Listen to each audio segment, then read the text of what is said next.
Hello, everybody, and thank you for joining our talk today, which is geared towards carers. And thank you, Jewish Care, for inviting me to do this presentation. What we're going to be talking about today is about tools to cope with difficult times, because it's very important that when we're stressed, we have effective tools to help us to cope.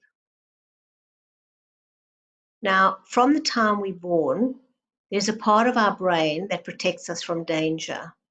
We call it the primitive brain because it's there.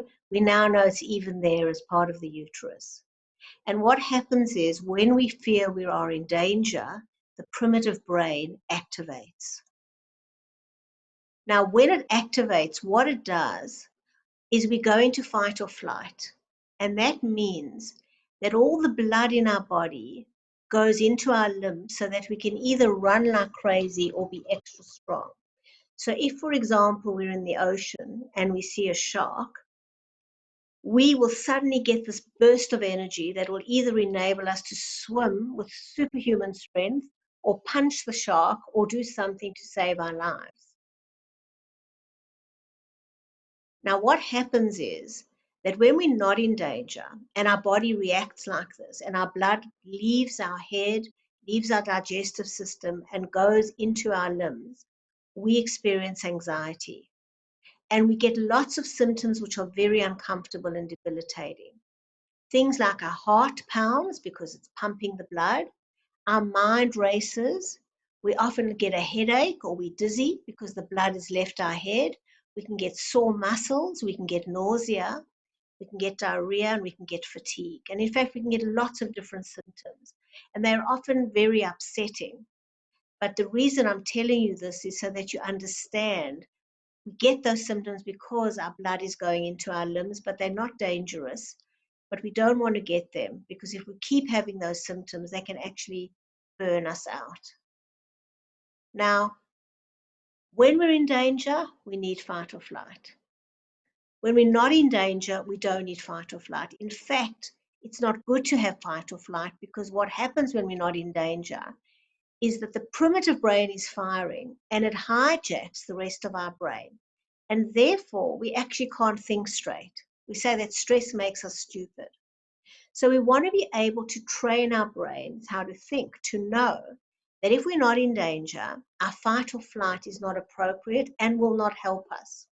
So a lot of what I'm going to be talking about today is what to do to keep our primitive brain calm, use our brain in the way that we need to use it. Our smart brain, the neocortex, the part of the brain that helps us think, helps us make good decisions, helps us solve problems, which is what we need when we're going through a difficult time. We don't need fight or flight because we're not able to cope that well.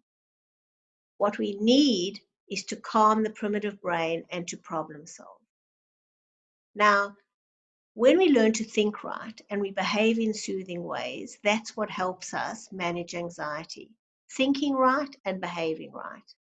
Now, cognitive behavioral therapy is an evidence-based scientific method. It's been researched for over 30 years. Why I'm telling you this is what I'm explaining to you is not something that I've made up. It's based on research. It's based on decades of research. And we know that the tools that I'm going to teach you work and will help you. Now, there's a lot of stuff out on the internet. A lot of people will give you their methods, and they may work. You know, it could be a soothing tea that helps you or a type of yoga, and I'm not dissing it in any way. If it helps you, that's fine. But some things will not help you, and you need to find the ones that will. The cognitive behavioral tools that I'm going to teach you will definitely help you if you implement them and practice them. Now, CBT or cognitive behavioral therapy is very simple to understand. It's as simple as ABC. A is the activating event. When something happens, we call it the activating event. It could be something large, like there's a pandemic, or it could be something simple, like someone you care for has spilt milk on the floor. What you think about the activating event, your belief, leads to C, which is the consequence. Whatever you believe will lead to a particular consequence. So let me demonstrate it like this. Let's say the activating event is that Joan is asked to work from home. In the last few months, a lot of people have had to work from home. What is her belief? If she believes this is great, I will have more time to spend with my family, what will her C be? Her consequences will be positive. Her feelings will be positive. She'll be content. She'll be motivated. She'll feel optimistic. Her behavior, she'll be calm. She'll be kind. She'll be loving. And her bodily reactions will be relaxed. She'll breathe slowly. She'll be able to think clearly. Let's go back to the activating event.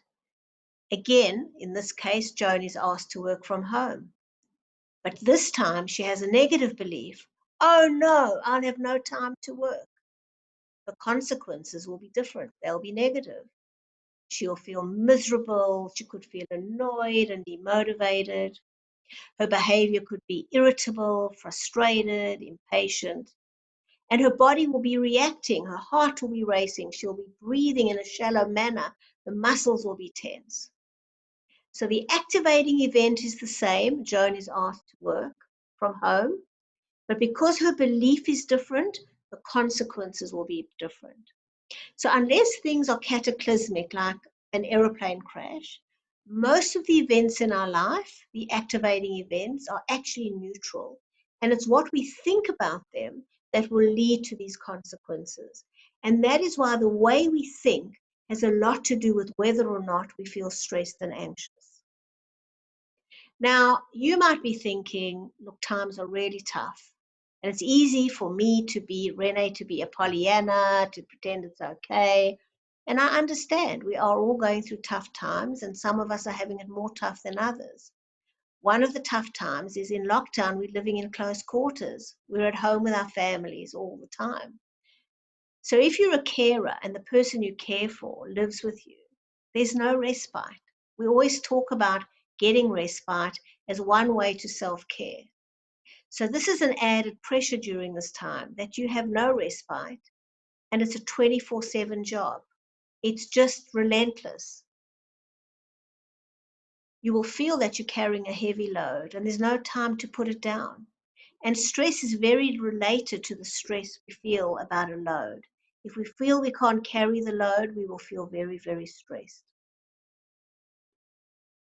And sometimes you go into fight or flight. You just feel like exploding.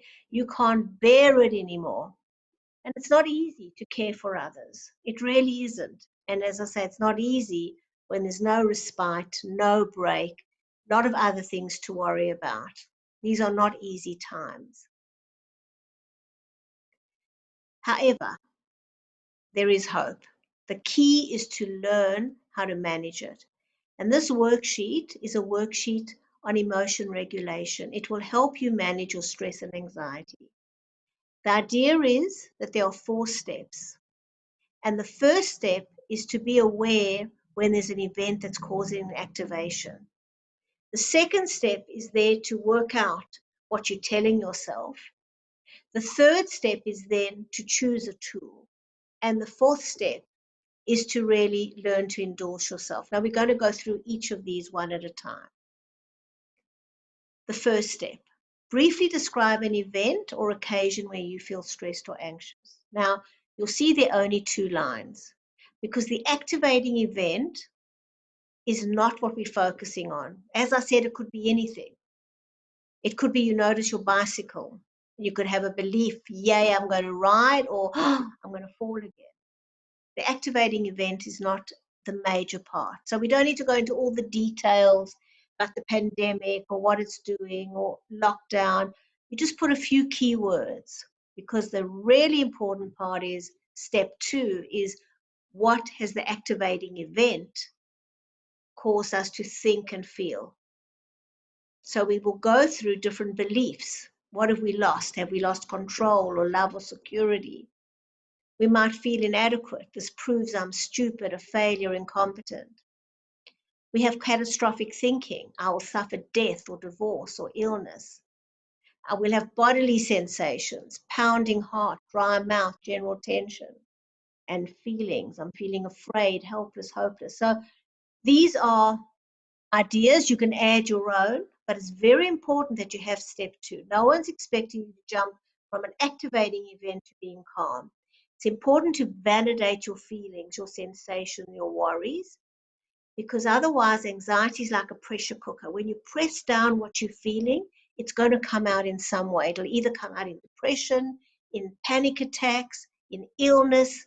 So it's okay to go, I am feeling furious about the milk spilt on the floor. I've lost control and I'm such a failure because I put it in the wrong place. And this is going to be the end of me. Whatever you feel, even if it's ridiculous, just let it all out. But then we go to step 3. And step 3 is, suddenly I realized that I was anxious and I have choices. This is what being human is. Being human is do not act on instinct. We have choices. At any time, we can choose to behave in a calm way. We can choose to do things differently. We can have all these feelings and emotions, but we can make a choice to then move on. So sometimes we can do it within an hour, sometimes 6 hours, and sometimes we need a day or two. But at some point, we need to go, I'm anxious and I need to choose to do it differently. And I have chosen 5 tools, and I'm going to go through each one with you. But these 5 tools, I have many more in my toolbox, I have chosen as probably the most important ones. And if you practice these tools, it'll be life-changing for you. So the first tool I have here is the ruler, the perspective, the reality check. Now, this is a core tool. Why? As we said in the beginning, which is why I explained about the brain, is our brain is wired that if we're in danger, we go into fight or flight. And that's a good thing. If there's a shark, you need to swim like crazy. However, if your life is not in danger, you do not need fight or flight, and it's not good for you to go into fight or flight. So this tool is this. How life-threatening is this event? Not how big is the problem, how life-threatening. So if you've lost your job, as an example, you ask yourself, is my life in danger on a scale of 1 to 10? Now, if it's not, if you might have to tap into savings or take out a loan or move in with your mother or let your spouse support you, but you're not in danger, then it's a 1. Now, you might say to me, but I've lost my job. It's a big problem. Yes, it is a big problem. But the more you calm your primitive brain and say, I don't need fight or flight, the more you'll be able to solve the problem. And that's why we say this is a common life problem that needs to be solved, not catastrophized. And unfortunately, at this time, during coronavirus, over 1 million people have lost their jobs in Australia. It's a common life problem that needs to be solved. But going into fight or flight is not going to help you, and in fact is going to detract from your problem solving. So when you use this ruler every day that you feel panicky, you will retrain your brain when to go into fight or flight and when you don't need it. So just to stress, it's not about how big the problem is, it's about whether your life is in danger or not. And if it's not in danger, you don't need anxiety, you don't need fight or flight. The second step, or the second tool, should I say, is being able to calm yourself through breathing. There's no shortage of breathing techniques. People will tell you to breathe through the diaphragm. People will tell you to count backwards from 6, to breathe on a yoga mat for 20 minutes. I don't mind. They're all good. And if you have a way of breathing, keep doing it. If you do your own mindfulness, if you do meditation, if you do relaxation, keep doing it. I'm going to teach you my method, which you can add on to what you do, or if you don't do anything else, you can do it anyway. I call it the 5 breaths to calm. I'm going to demonstrate it. You breathe in very deeply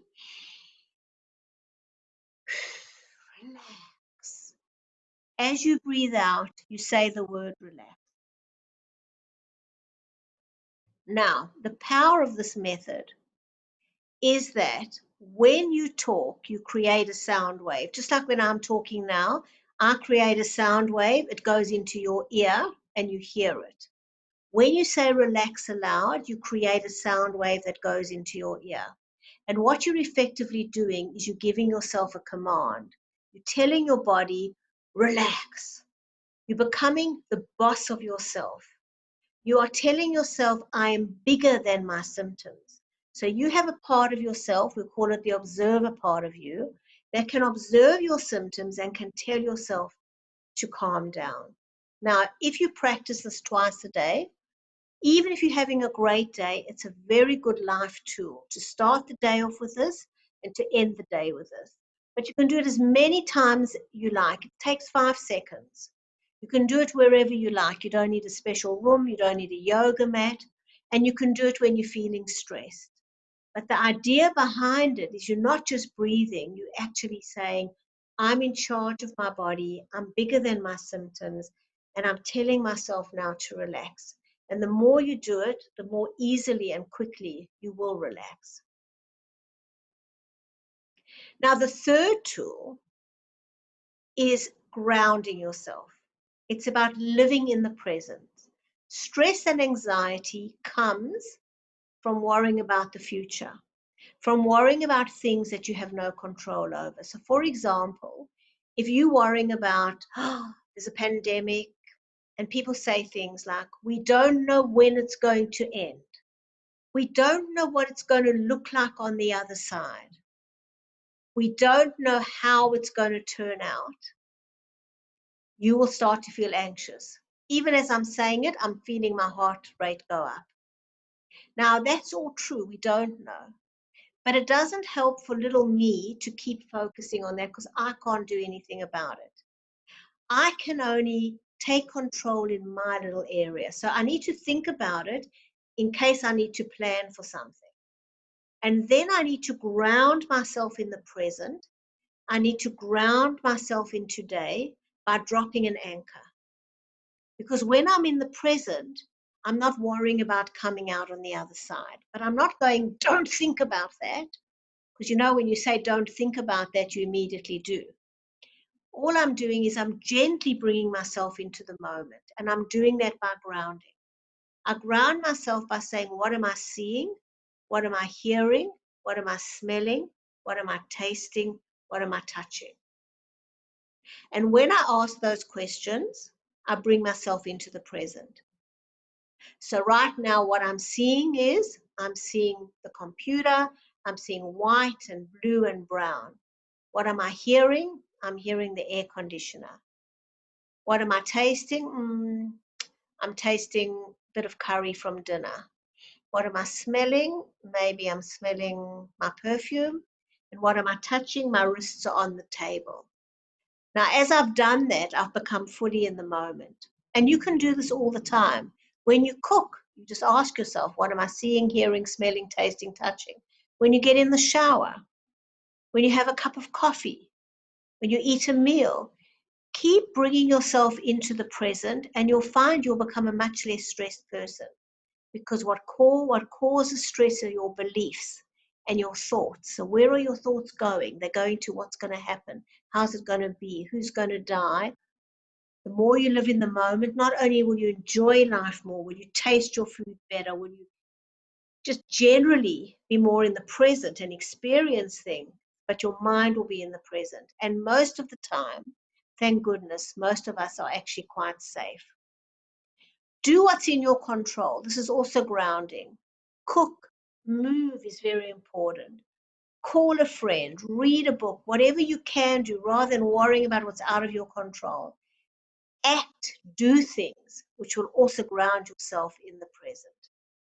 Live one day at a time. Just make the most of today by enjoying whatever you can, by focusing what's in your control. Live one day at a time. Be in the moment. Now, self-care is a very important tool because we get burnt out if we stay stressed and we don't look after ourselves.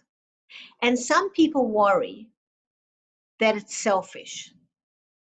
And some people, I don't know who they are, have come up with this term selfish responsibility. Honestly, I hate that term. This idea that you are being selfish, but it's a no, no, no, no, no. Self-care is not being selfish. If you don't look after yourself, not only will that be the end of you, it'll be the end of the person you're taking care of. And that's why I've put up a visual of a mother and a child on a plane. Now, if you remember in the olden days, there used to be planes that flew nationally and internationally. And hopefully one day in the future they will again. But when you flew, there was always somebody in the front who would do, the emergency protocols. And one of the things they would say that in the event of an emergency, oxygen will come down. Put it first on yourself and then on your child. Because if you can't breathe, you're no use to your child or to you. So looking after yourself first actually benefits everybody as well.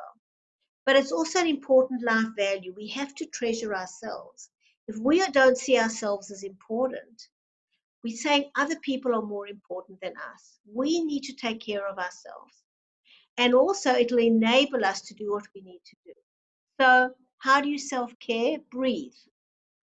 Eat regularly and healthily. Exercise. You need to make time for it. Often carers don't eat. They're so busy looking after everybody else. No, you need to sit down. You need to have your 3 meals a day. Call a friend. Socializing is very important. We need to have contact with people who care about us outside our family and outside the people we care for. Drink a cup of coffee. Take time for a coffee or a tea. And laugh. Laughter is the best medicine. You change your physiology when you laugh. You release certain hormones. So have a good laugh. And I really recommend this. Every day, go onto YouTube, find your favorite comedian, watch a 10-minute snippet, have a good laugh, and you will find it changes your whole day. It breaks your whole day. So you're eating, you're exercising, you have a good laugh, and you need to work around that you are caring for someone, but these are 15-minute snippets. Also eating lunch can be 15 minutes. You cannot not look after yourself. It's a basic. And when you do this, your stress levels will drop and you'll have more agility and strength to cope with whatever comes your way. Now, problem solving is the 5th tool. It's all very well knowing what you feel. It's all very well calming yourself down. But you also need to do something about the problem. So we say fix it or ignore it. If you can't do anything about the problem, like I can't solve the pandemic, as a few friends have said to me lately, and I agree, we're glad we're not Scott Morrison. These are massive decisions he has to make every day. So we can't solve that problem. So if we can't solve it, ignore it in the sense of let it go. Get the information as much as you need to and hand it over. Let Scott Morrison, whoever needs to look after it. But if you can fix it, what skills do you need? And we can always upskill. It's actually one of the wonderful things our government's doing is offering free courses. You're out of work, upskill. But these are also emotional skills. Do you need to learn better communication? Do you need to learn how to assert yourself more? Do you need to learn how to manage this person? Do you need to learn to be more organized?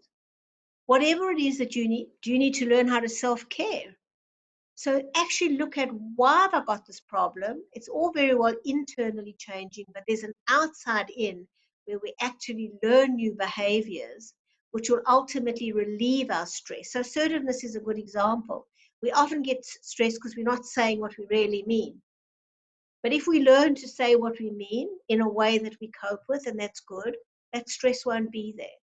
So problem solve, what needs to be fixed?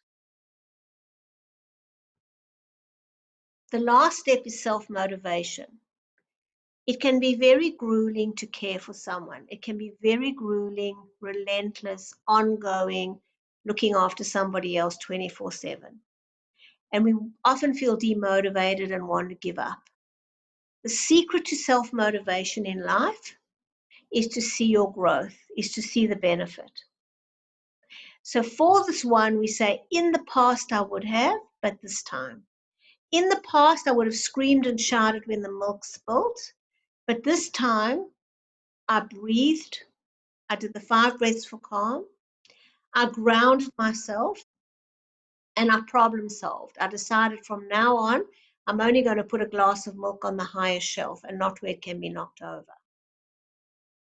And when you realize you've grown and you've changed, you will feel good. So it's very important to notice your wins. Every small gain is a victory.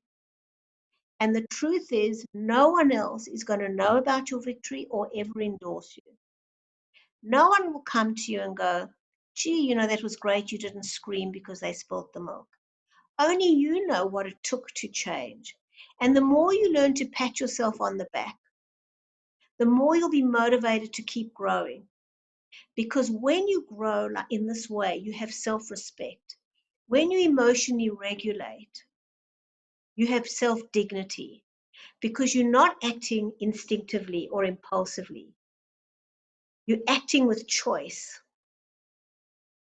So although in the short term it seems hard work, but the gains are huge because suddenly you're choosing to behave in particular ways. Suddenly you're finding solutions and looking after yourself. And as I say, they're personal victories you need to endorse yourself because no one is really going to notice. If they do, that's an absolute bonus. Now, endorsing yourself isn't going, I'm a winner, I'm the best. It isn't putting post-it notes all over your bathroom. It's just an inner voice that goes, wow, I like who I'm becoming. I used to scream, now I don't scream as much. I used to think negatively, now I'm more positive. I used to be stressed all day, now I'm able to ground myself. And you will see the benefits of doing this, of endorsing your growth as you go along. I want to stress that we are not in control of what happens around us. We're in control of some things, but what we can learn from this pandemic, as one example, is that our life can be upended in a minute in a way that no one was predicting. Someone told me recently that a lot of pilots in Qantas have been stood down. And one of the international pilots, an experienced man in his 50s, has been stood down. And he is now working as a lollipop man. One of these guys that stops when there's traffic and makes traffic wait so that a truck can unload stuff, as an example. And I was very touched by that. I thought, wow, who would have thought? He's a pilot. He flies all over the world and he's been reduced to this. It happens in life.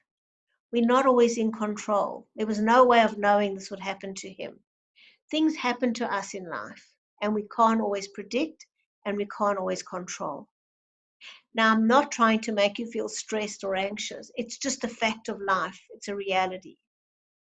But what I know, and I know this because I've worked with hundreds of people, that when you learn to think right and behave right, what you can always control is your reaction to the external event, no matter what the event is. If you read books, Holocaust survivor books, you will be amazed at how people reacted to the events. People went through terrible things, and yet they still behaved with dignity.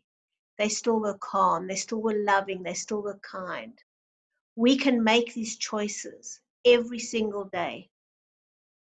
Every day is an opportunity to grow. Every day is an opportunity to become a better version of ourselves. And the people that we care for provide us that opportunity. They are our teachers. They are there to help us grow. And if you see them like that, then every opportunity is a good thing. That doesn't mean you're not going to have step one. I am upset by this activating event, whatever it is, the spilt milk, I have to work from home, whatever the act. And then you feel whatever step two is. That's going to happen.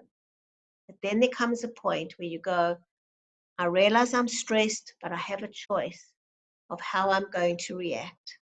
And when you exercise that choice, you will feel different. You will feel warm inside. You will know that the effort you're putting in is worth it. I must stress that this is not a once-off exercise. I've given you the worksheet. It's my intellectual property. I'm giving it to you as a gift. Use the worksheet. Print it out. Practice it. The more you practice it, the more you will train your mind to think right. This is not meant to be an intellectual exercise. Oh, those are interesting tools. Everything that I've taught you tonight is for you to really practice. Fill a worksheet in every day if you're very stressed. Pull out the ruler whenever you start going into fight or flight.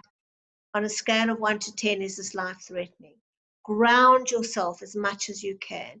Make this part of your life, and you will become mentally fit to handle any challenge.